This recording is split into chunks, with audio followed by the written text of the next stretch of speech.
Welcome.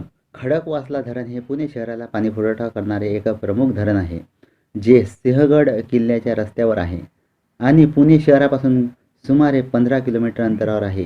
हे एक लोकप्रिय पर्यटन स्थळ आहे, ज्याला पुण्याची चौपाटी असेही म्हणतात. सुंदर येथे सूर्यास्त पाहण्यासाठी एक सुंदर ठिकाण आहे आणि बऱ्याचदा लोक येथे फिरायला येतात, विशेषतः पावसाळ्यामध्ये.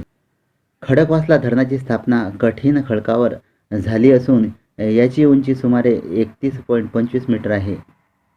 हे पुणे परिसरातील भागासाठी मुख्य स्रोत आहे. सिंहगड किल्ल्याकडे जाणाऱ्या रस्त्यावर असल्यामुळे हे ठिकाण पर्यटनासाठी एक उत्तम स्थळ आहे. येथे प्रवेश विनामूल्य आहे. सूर्यास्त धरणाच्या परिसरात सूर्यास्त पाहणे एक खास अनुभव आहे, म्हणून याला नाईस सनसेट पॉइंट असेही म्हणतात. पुण्याची चौपाटी या नावाने ओळखली जात असल्याने येथे भेळ, कांदा भजी यासारखे खाद्यपदार्थ मिळतात. येथे प्रसाधनगृह नाही आणि रोख रक्कम स्वीकारली जाते. डेबिट किंवा क्रेडिट कार्ड स्वीकारले जात नाही. लहान मुलांसाठी एक उत्तम ठिकाण आहे. 1879 मध्ये कठीण दगडावर बांधलेला दगडी गुरुत्वाकर्षण धरण म्हणून बांधलेला हा एक मूळ धरण जगातील पहिलाच होता. या धरणाची रचना सर एम विश्वेश्वरय्या यांनी केली होती. आठवड्याच्या शेवटी आणि पावसाळ्यात बरेच लोक येथे येतात.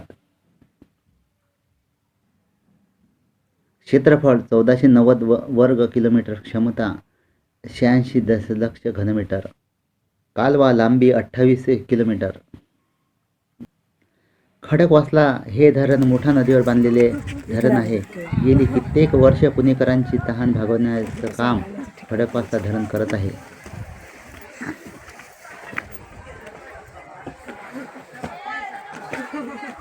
साली 1856 ते 1920.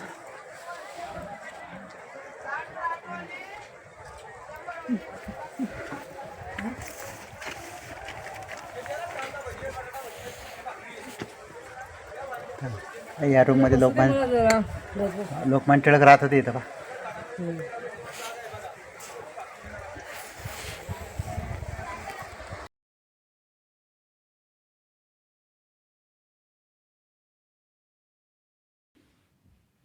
Thank you so much.